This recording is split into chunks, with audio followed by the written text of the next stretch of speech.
Drive সহ গাড়ির চাবি নিয়ে বেরিয়ে গেল রুম থেকে। রাত 11টা। রাতের খাবার খাওয়া শেষ করে সবাই যার যার রুমে চলে গিয়েছে শুয়ে পড়ার জন্য। ইরাও রুমের ভেতর চলে গেছে এবং পায়চারি করার সাথে সাথে ছোট্ট বিড়াল ছানাকে নিয়ে ইরার কোলে ছোট্ট বিড়ালটি কাচুমাচু হয়ে বসে আছে। বিড়াল ছানাটির তো কোনো নাম রাখা হয়নি, তাই ইরা মনে মনে ভাবছে কালকে দুজন মিলে সুন্দর থেকে একটা নাম রাখবে। বিড়াল ছানা ঘুমিয়েছে বোধ করতেই ইরা বিছানার এক পাশে বিড়ালটিকে শুয়ে দিয়ে হাঁটলো কাভারের দিকে। আদিল বলেছে একটা শাড়ি পরতে, বলেছে যেহেতু তার মানে পরতেই হবে। তাছাড়া তো আর কতদিন এইভাবে নিজের স্বামীকে দূরে ঠেলে দিবে। তাই এরা ঠিক করলো সব মানবিমান কাটিয়ে একে অপরের কাছাকাছি আসবে। তাই আদিলের দেয়া কালো রঙের একটা শাড়ি বের করে নিল পরবে বলে। সত্যি সত্যি এরা এগিয়ে গিয়ে কাবার্ড হতে একটা শাড়ি বের করে পরতে শুরু করলো। এত রাতে দরজার কড়া নাড়তেই বাড়ির সার্ভেন্ট দরজা খুলে দিল। তারা হয়তো ভেবেছিল এই বাড়ির সব পুরুষ চলে এসেছে এতক্ষণে, কিন্তু দরজা খোলার পর ধারণা পাল্টে গেল। বাড়ির দারোয়ান এসে কড়া নাড়ছে দেখে সার্ভেন্ট বিরক্ত হয়ে বলল, এত রাতে বাড়িতে কেন? দারোয়ানের চোখে ঘুমের রেশ মাত্র কাটেনি, চোখ মুচড়েই বলল, একজন ভদ্রলোক এই চিঠিটা ম্যাডামকে দিতে বললেন। ম্যাডামের নাকি পূর্ব পরিচিত। তুমি বরং রুমে গিয়ে দিয়ে আসো। আমি তো পুরুষ মানুষ, যদি আমি যাই ম্যাডামের রুমে আর স্যার যদি জানে তাহলে আমাকে হাঁটিয়ে বিদায় করে দিবে কাছ থেকে। সার্ভেন্টটি চিঠিটা হাতে নিয়ে দরজা বন্ধ করে এগিয়ে গেল ইরার রুমের দিকে। রুমটা ওপর তলায় হয়। প্রায় 1 মিনিট সময় লেগে গেছে ইরার রুমের সামনে কড়া নাড়তেই। ইরার রুমের দরজা খুলে দেয়। এরা কালো রঙের শাড়ি পরে পরিপাটি করে সেজে নিয়েছে। এরা 1 মিনিটের জন্য ভেবে নিয়েছিল হয়তো আদিল এসেছে। দরজা খুলতেই দেখে আদিল আসেনি, বাড়ির একজন সার্ভেন্ট এসেছে। ইরার ছোট্ট মনটা নিমেষেই ভেঙে চুরমার হয়ে গেল। এত রাতে ইরাকে সাজুগুজু করে থাকতে দেখে সার্ভেন্ট বেশ অবাক হয়, তবে কোনো প্রশ্ন করে না, হয়তো বড়লোকি ব্যাপার স্যাপার। তাই ইরাকে চিঠিটা হাতে দিয়েই বলল, ম্যাডাম, আপনার নাকি পূর্ব পরিচিত কেউ এই চিঠিটা পাঠিয়েছেন? ইরা চিঠিটা হাতে নিয়েই বলল, আচ্ছা, আপনি যান। কথা শেষ করে ইরা রুমের দরজা বন্ধ করে ভাবতে লাগলো তার পূর্ব পরিচিত কে এত রাতে চিঠি পাঠাবে। ইরা চিঠিটা এক টানে খুলে ফেললো। চিঠিতে ছোট্ট ছোট্ট করে লেখা, তোমার জন্য special gift, this is for you. ব্যাস, চিঠিতে এতটুকুই লেখা। ইরা চিঠি উল্টো করে দেখলো অপর পাতায় কিছু লেখা আছে কিনা। কি আশ্চর্য, কিছুই নেই, শুধুমাত্র ছোট্ট একটি পেন ড্রাইভ ছাড়া। এরা পেন ড্রাইভ হাতে নিয়ে দেখলো এদিক সেদিক। তার কাছে তো কোনো ফোন বা কম্পিউটার নেই, তাহলে কিভাবে পেন ড্রাইভ ওপেন করবে। ইরা আদিলের কম্পিউটারের কাছে চলে গেল, যদি কোনোভাবে আদিলের কম্পিউটারের পেন ড্রাইভ অন করা যায়। কম্পিউটার পাওয়ার সাথে সাথে সে তো মহা খুশি। খুশিটা যেন দীর্ঘক্ষণের জন্য নয়, মুহূর্তেই মুখটা ফ্যাকাশে হয়ে গেল। সে তো আদিলের কম্পিউটারের পাসওয়ার্ড জানে না, তাহলে কিভাবে কি করবে। চট করেই ইরার ছোট্ট মাথায় একটা আইডিয়া আসলো। ইরা চট করে রুম থেকে বেরিয়ে এগিয়ে গেল কলির রুমের দিকে। কলি ছাড়া তাকে তো এই মুহূর্তে কেউ হেল্প করতে পারবে না।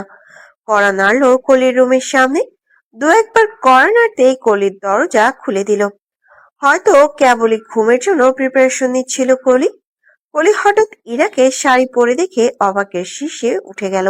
নিজের হাতে একটা চিমটি দিয়ে দেখলো স্বপ্ন দেখছে নাকি। না তো, স্বপ্ন নয়, তাহলে বাস্তব। এত রাতে শাড়ি পরে তার কাছে আসার কারণ কি। কলি কিছু জিজ্ঞেস করবে তার আগেই ইরা বলে উঠল, তোমার কম্পিউটারটা আমায় একটু দেবে? আই প্রমিস 1 ঘন্টা পর এসে দিয়ে যাব। কলি কারণটা জিজ্ঞেস করলো না, বরং বলল। 1 মিনিট। বলেই কলি চলে গেল কম্পিউটারটা আনতে। কম্পিউটারের পাসওয়ার্ড খুলে ইরার হাতে দিয়ে বলল, আনলক করে দিয়েছি ভাবি, রাতে আর ফেরত দিতে হবে না। আমি সকালে গিয়ে নিয়ে নেব তোমার থেকে। ইরা সম্মতি জানিয়ে কম্পিউটার নিয়ে নিজের রুমে চলে এলো। মনের মাঝে অনেক কিছুই ঘুরপাক খাচ্ছে, কিছু অজানা ভয় জেগে বসেছে। বুকটা কেমন যেন ধপাস ধপাস করছে। ইরা কম্পিউটারে পেন ড্রাইভ ঢুকিয়ে অন করতেই ভেসে আসলো কিছু অনাকাঙ্ক্ষিত ছবি, ভিডিও। যা দেখে এরা অনেকটাই বিস্মিত হয়ে ধপাস করে বসে পড়লো ফ্লোরে। মধ্যরাতের সূচনা। ঘড়ির কাঁটা টুংটাং আওয়াজ তুলে তার জানান দিচ্ছে অতিরিক্ত ঠান্ডা হাওয়া ভেসে আসছে আদিলের বিশাল কক্ষরুমে। মাত্রাতিরিক্ত ঠান্ডায় ফ্লোরে বসে বসে ঘামছে এরা। না চাইতেও কিছু অনাকাঙ্ক্ষিত মুহূর্তের সাক্ষী হয়ে থেকে গেল এই ছোট্ট মেয়ে ইরা। না চাইতেও আজ অনেক কিছু দেখে ফেললো। এখন গা গুলিয়ে আসছে ঘৃণায়। প্রায় রাত 2:15। আদিল ঠক ঠক পায়ে রুমের দিকে এগিয়ে আসছে। আদিল পুরোপুরি ভাবেই শিওর তার বউটা এখন ঠিক ঘুমিয়ে আছে। এত রাতে নিশ্চয়ই জেগে থাকবে না। আর থাকার জন্য তেমন কোনো কারণও নেই। আদিল আরো বেশ কিছুক্ষণ আগে আসার চেষ্টা করেছিল, কিন্তু সবার এত এত রিকোয়েস্ট তাদেরকে ছেড়ে আসতে পারেনি। কালকে থেকে কাজের প্রেশারও থাকবে অনেকটাই হাই। আদিল রুমের সামনে ধাক্কা দিতেই দেখে দরজা বন্ধ। আদিল ভাবলো এরা তো দরজা বন্ধ করে ঘুমায় না, তাহলে কি হলো? আদিল জোরে জোরে কড়া নাড়তে থাকলো। মিনিট 2 পরে এরা কাঁপা কাঁপা হাত নিয়ে রুমের দরজা খুলে দিল। আদিল অবাকের শীর্ষে চলে যায়। এত রাতে তার বউ কিনা জাগ্রত, সেটাও কি সম্ভব? আবার নিজেই এসে রুমের দরজা খুলে দিচ্ছে। এরা দরজা খুলে দিয়ে এগিয়ে গেল সামনের দিকে। আদিল এক হাতে দরজা আটকে তো অন্য হাতে ইরার হাত টেনে কাছে আনলো। ইরার কোমর পর্যন্ত চুলগুলোকে হাত দিয়ে আর এক পাশে সরিয়ে রাখলো। পাতলা শাড়ির ভাঁজে কোমর স্পষ্ট। আদিল ইরার কোমর টেনে নিজের কাছে ঠেকালো। কি আশ্চর্য, ইরা কোন রকম ছটফট করছে না, নিষেধ পর্যন্ত করছে না তাকে। কি হয়েছে ইরার? এতক্ষণে কয়েকশো বার বারণ করতো তাকে টাচ না করার জন্য।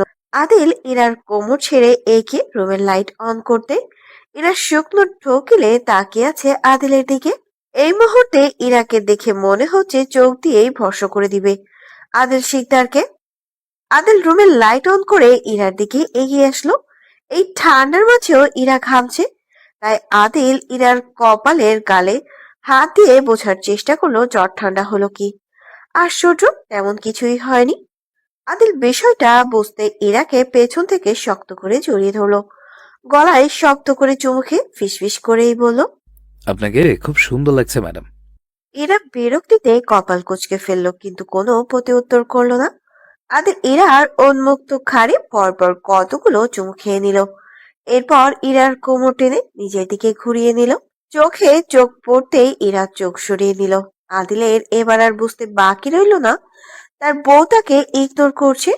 আদিল ইরাকে বুকে টেনে নেওয়ার জন্য অগ্রসর হলে ইরা এক হাসি টেনেই বলল, নাটক করতে হবে না, ছাড়ুন আমায়। আদিল ইরার হঠাৎ করে এই কথা বলার তেমন কোনো কারণ খুঁজে পেল না। কিসের নাটক করছে সে?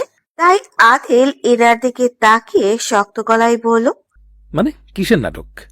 ইরার এবার ভীষণ রাগ হলো। মানুষ কত নাটক করতে পারে তার ধারণা ছিল না ইরার, তবে আজ অনেকটাই ধারণা পেয়ে গেল। চেনা মানুষের অচেনা রূপ, এই রূপ যেন ধারালো অস্ত্রের চেয়েও বেশি ধারালো। ইরা যেন আর সহ্য হলো না, রাগে হকচকিয়ে উঠল। দাঁতে দাঁত খেঁচে শক্ত গলায় চেঁচিয়ে বলে উঠল, the most popular king of mafia mister Adil Sikdar. ইরার চোখে মুখে বিস্ময়। আদিল মুহূর্তেই চোখ বড় বড় করে তাকালো ইরার দিকে। আদিল গা ঝাড়া দিয়ে বলে উঠল, ডু ইউ হ্যাভ এনি প্রব? আদিলের এত কনফিডেন্স লেভেল দেখে ইরা একটু বাঁকা হাসলো। সবাই ঠিকই বলে চোরের মায়ের বড় গলা। হাজারটা ভুল করার পরও কিভাবে মাথা তুলে কথা বলছে। এরা অল্প উত্তরেই বলল। হ্যাঁ আছে। বলেই ইরা কম্পিউটার অন করে আদিলকে ইঙ্গিত করেই বলল, ফোকাস। আদিল এবার ইরার দিক দেখে নজর ঘুরিয়ে তাকালো কম্পিউটারের স্ক্রিনের দিকে, যা দেখে রীতিমতো আদিল আশ্চর্য হয়ে গিয়ে ইরার দিকে তাকালো বারবার। এরা অগ্নিদৃষ্টি নিক্ষেপ করে তাকিয়ে আছে আদিলের দিকে। আদিল কোন রকম পরিস্থিতি সামলানোর জন্য ইরার হাত ধরেই বলল, প্লিজ ট্রাস্ট মি, এগুলো সব ফেক। ইরা ঝাড়া দিয়ে আদিলের হাতটাকে সরিয়ে দিয়ে চিৎকার করেই বলল, কোনটা ফেক? এমপি আদিল শিকদার এটা নাকি মাফিয়া আদিল শিকদার ওইটা? আদিল চোখ ঘুরিয়ে দেখলো ফের আবারও স্ক্রিনে। এই মুহূর্তে সেখানে দেখা যাচ্ছে আদিলের সাম্রাজ্য সহ বিভিন্ন লোক একসাথে বসে আছে। আশেপাশে বেশ অনেক ধরনের অস্ত্র, মারামারি, কাটাকাটি, বিভিন্ন ছবি, ভিডিও। আদিল এবার শক্ত গলায় বলে উঠল, প্লিজ এরা ট্রাস্ট মি, আমি এটা না। ইরা হাসলো, খুব করে হাসলো। মানুষ কতটা সহজভাবে আরেকজনকে বোকা বানাতে পারে তা ভাবতেও বেশ অবাক লাগে ইরার। ইরা নিশ্চুপ, তাই দেখে আদিল এগিয়ে গেল ইরার দিকে, হাতের ফোনটাকে ছুঁড়ে মারলো বিছানার উপর। নাটক করো আমার হতে হবে বলে? যাও, কোনো প্রয়োজন নেই তোমাকে আমার। ইরা যেন এবার বেশ বিরক্ত হলো, তাই কিছুটা রাগী গলায় চিৎকার করেই বলে উঠলো, আপনার হতে আবার কোনো সমস্যা ছিল না। আমি তো মেনেই নিয়েছিলাম আপনাকে এমপি আদিল শিকদার হিসেবে, কিন্তু মাফিয়া কিং আদিল শিকদারকে নয়। আপনার পরিচয় আমার কাছ থেকে লুকিয়েছেন আপনি। আপনার মতো মাফিয়াকে আমি আমার স্বামী হিসেবে কখনোই মেনে নিব সেটা ভাবলেন কি করে আপনি? মিলন আর কখনো হবে না। শুধু মনে থাকবে আমাদেরও একটা সংসার সাজানোর কথা ছিল, যা অপূর্ণ রয়ে যাবে সারা জীবন। আদিল নিজের চোয়াল শক্ত করেই বলল, তুমি মানো বা না মানো, আমি তোমার স্বামী। এই চরম সত্যিটা মিথ্যা হয়ে যাবে না। গোটা পৃথিবী জানবে তোমাকে আমার পরিচয়। এরা হাসলো শব্দ করে, এ যেন এক ভয়ঙ্কর হাসি। দাঁতে দাঁত পিষে কটমটিয়ে বলে উঠল, আর আপনি মরে গেলে গোটা পৃথিবী আমাকে কার পরিচয় চিনবে? আদিল এগিয়ে গেল ইরার দিকে, দেয়ালের সাথে শক্ত করে চেপে ধরে রাগে রিরি করে বলে উঠল, স্বামীকে মারার পায়তারা করা বন্ধ করো। বড্ড ভালোবাসি তোমাকে। ইরা কিঞ্চিৎ শব্দ করে হাসলো, আদিলের দিকে ভয়ঙ্কর দৃষ্টি নিক্ষেপ করে বলে, আপনি রেগে গিয়ে আমার শরীরে আঘাত করছেন, এটাই কি আপনার ভালোবাসা? আদিল হাতের বাঁধন প্রিয় করলো। ইরা বিষয়টা বুঝতেই নিজেকে ছাড়িয়ে নিল আদিলের দিকে। ইরা কি বলবে জানে না, তবে একটি কথায় মনের অজান্তে বারবার উকি মেরে বেরিয়ে আসতে চাইছে। আমায় তালাক দিয়ে দিন। শূন্য ঘরে ইরার বলা ছোট্ট ছোট্ট কয়েকটি শব্দ মিলে পুরো ঘর এক পাশ থেকে তো আর এক পাশে গিয়ে পাড়ি খেয়ে বারবার প্রতিধ্বনিত হয়ে পড়ছে আদিলের শান্ত মস্তিষ্ক জুড়ে। কিছু মিনিটের জন্য রাগকে কন্ট্রোল করতে পারলেও এবার যেন ধৈর্যের বাঁধ ভেঙে গেল। আদিল ইরার চুলের মুঠি ধরে নিজের কাছে টেনে হুঙ্কারে চেঁচিয়ে বলে উঠল, কুত্তার বাচ্চা, তালাক চেয়েছিস? এত বড় সাহস কোথায় পেলি তুই? তোর কি জানার মায়া নেই? এই জীবনে কেন, কোনো জীবনেও তালাক পাবি না তুই। ইরা যেন এবার ভেতরের কষ্টকে আর লুকিয়ে রাখতে পারল না, বরং ঝরঝর করে কেঁদে উঠল। আজকে তো সে পুরোপুরি এই মানুষটার হতে চেয়েছিল, কিন্তু তার হওয়া হলো না, হয়তো বা আর কখনো হবেও না। এখন তো শুধু মুক্তি চাই। ইরা শক্ত গলায় চিৎকার করেই বলল, মুক্তি চাই আমার আপনার কাছ থেকে। অসম্ভব। কোনো জন্মেই তুই মুক্তির স্বাদ পাবি না। আমি পেতেই দেব না। আমার হয়েই সারা জীবন থাকতে হবে তোকে। ইরা অসহায় দৃষ্টিতেই বলল, কেন এমন করলেন আমার সাথে? বেইমানি কেন করলেন আমার সাথে? এতদিন কি তবে ওসব নাটক ছিল, সাথে আপনার ভালোবাসাও? আদিল ক্ষিপ্র মেজাজ হারিয়েই বলল, আসমান, জমিন, চাঁদ, সূর্য ঠিক যতটা সত্যি, ঠিক ততটাই আমার ভালোবাসাও সত্যি। আমার ভালোবাসায় কোনো ছলনা ছিল না। আপনি মানুষটাই বহুরূপী, তাহলে ভালোবাসাটা সত্যি হয় কি করে? আমার জীবনটা নষ্ট করবেন না, তালাক দিয়ে দিন আমায়। আদিলের ধৈর্যের বাঁধ এতক্ষণে সম্পূর্ণভাবেই ভেঙে গেছে। ইরার বারবার মুখে বলা তালাক শব্দটা নিমেষেই পুড়িয়ে ছারখার করে দিচ্ছে ছোট্ট হৃদয়টা। আদিল শক্ত হাতে একটা থাপ্পড় বসিয়ে দেয় ইরার গালে, দাঁতে দাঁত পিষে হুঙ্কার দিয়েই বলে ওঠে, আর একবার তালাক শব্দটা উচ্চারণ করলে কসম আমি তোকে খুন করে ফেলবো। আদিল দীর্ঘশ্বাস টেনেই বলল, ট্রাস্ট মি, তোকে আমি সারা জীবন ভালো রাখবো। শুধু তুই দুঃস্বপ্ন ভেবে আজকের রাতটা ভুলে যা। তুই সব থেকে বেশি খুশি থাকবি। আমি সুখে রাখবো তোকে। ইরা গালে হাত চেপে নিজের কান্না সংবরণ করেই বলল, যেখানে আমি কখনো আপনার সাথেই থাকবো না, সেখানে সুখী হওয়াটা তো বিলাসিতা মাত্র। মানে? চলে যাচ্ছি আমি, আপনার থেকে অনেক দূরে। পালিয়ে যেতে চাইছো? আপনার যদি মনে হয় আমি পালাতে চাচ্ছি, তাহলে তাই। আদিল এবার সমস্ত নীরবতা ভেঙে এগিয়ে গেল ইরার দিকে।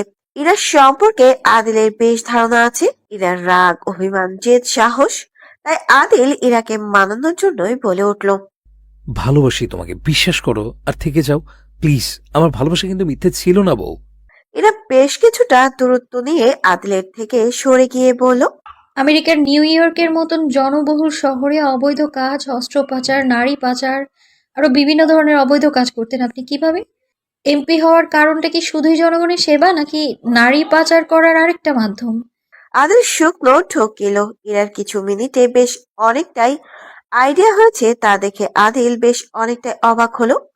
আদিলের ঘোরানো পেঁচানো কথা শুনতে এরা মোটেও ইন্টারেস্টেড নয়, তাই ইরা বলল, যদি পারেন সত্যটা বলবেন, মিথ্যা কোনো কিছু শুনতে চাই না আমি। আদিল চল শক্ত করেই বলল। আমি কোনো রকম ইন্টারেস্টেড নই তোমাকে এত কিছু বলার জন্য। জীবনটা আমার, সো আমার জীবন নিয়ে ডিসিশন আমি নেব, তুমি নয়। এখন যদি বলো তোমার জীবন নিয়ে আমি কেন ডিসিশন নিব না, তাহলে তুমি একদম ভুল ভাবছো। যাও ড্রেস চেঞ্জ করে শুয়ে পড়ো, মুড নেই আমার তোমাকে টাচ করার। আর কোন শুয়োর বাচ্চা এগুলো পাঠাইছে তাকে তো আমি বেশ ভালো করে দেখে নেব। আমার পেছনে লাগার পরিণাম ঠিক কতটা ভয়ঙ্কর হতে পারে সেটাও আমি দেখিয়ে দেব। ইরা শক্ত গলায় বলে উঠল। আপনি প্লিজ সব ছেড়ে ঠিক হয়ে যান, ওইগুলো খারাপ কাজ। আদিল দাঁতে দাঁত পিষে হুঙ্কার ছেড়েই বলে উঠল। অসম্ভব, আমার গড়ে তোলা সাম্রাজ্য আমি কখনোই শেষ হতে দেব না। আমি আপনাকে আগেও বলেছি, আজকে আবার নতুন করে বলছি, মাথায় রাখবেন। একটা কথা মনে রাখবেন, আপনার বুকে ছুরি চালাতে আমার কিন্তু বিন্দু পরিমাণও হাত কাঁপবে না। থ্রেট দিচ্ছ? না, আপনাকে জানিয়ে রাখছি, এর ধ্বংসের খেলায় নিশ্চয়ই আপনিই জয়ী হবেন না, আপনার পরাজয় নিশ্চিত। পরাজয় যদি হয় তোমার হাতে, তাহলে আমি হাসি মুখে সব পরাজয় মেনে নেব। ইরা বাঁকা হাসলো এবং আদিলের দিকে দৃষ্টি নিক্ষেপ করেই বলল।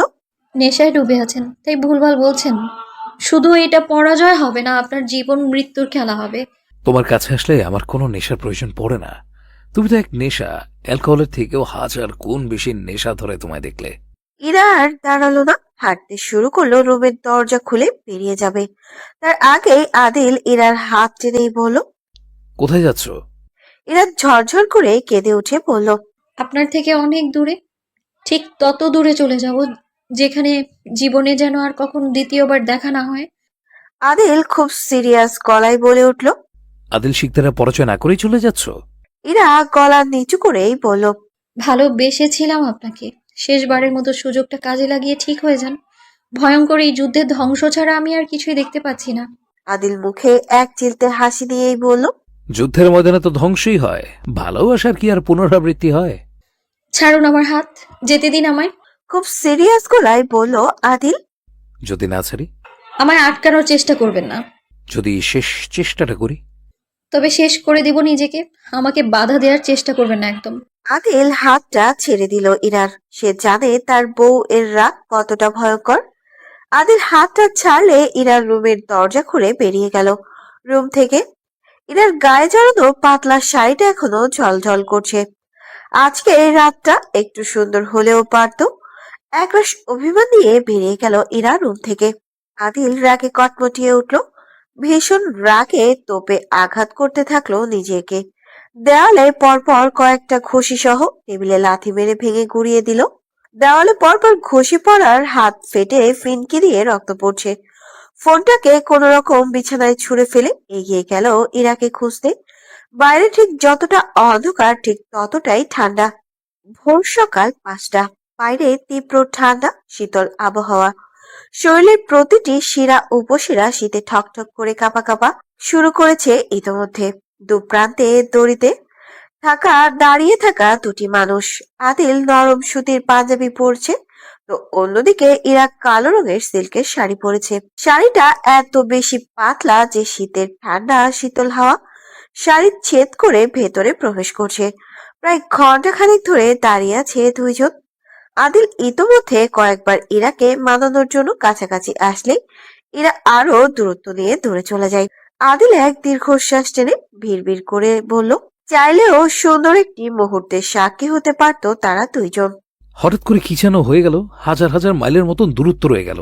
এই দূরত্ব হটিয়ে কবে একে অপরের কাছাকাছি আসবো জানা নেই। ভালোবাসাটা যেমন সত্যি, ঠিক তেমনি মিলনটাও ততটাই গুরুত্বপূর্ণ। ইরা ঠকঠক করে শীতে কাঁপাকাঁপি করছে, তারপরেও নিজের রুমে চলে যাচ্ছে না। এত রাগ হয় কিভাবে একটা মেয়ে মানুষের? যেখানে পুরুষের রাগ থাকবে অধিকাংশ বেশি, সেখানে কিনা তার বউয়ের রাগ 3rd ডিগ্রি। ইরাকে এমন কাঁপা কাঁপা করতে দেখে আদিল এগিয়ে গেল ইরার দিকে। আদিল শিকদার তো আর পাষণ্ড নয় তার বউয়ের মতন। আদিল ইরার দিকে এগিয়ে গিয়ে পেছন থেকে শক্ত করে 2 হাতে জড়িয়ে ধরলো ইরাকে। ইরার সমস্ত বাহু ঠান্ডায় বরফে জমে গেছে। ইরা যে আদিলকে ধাক্কা দিয়ে সরিয়ে দেবে ঠিক ততটুকু পরিমাণ শক্তিও নেই শরীরে। আদিল ইরার বাহু টেনে নিজের দিকে ঘুরিয়ে নিল। ইরার চোখে মুখে বিস্ময় কপাল ভাঁজ, শুধু ঠেকাতে পারছে না আদিলকে। আদিল 1 সেকেন্ডও দেরি করলো না, বরং এক হাতে ইরার কোমর তো অন্য হাতে ইরার ঘাড় ঘুরিয়ে উষ্ণ ঠোঁটের ভাঁজে ঠোঁট বুঝে দিল।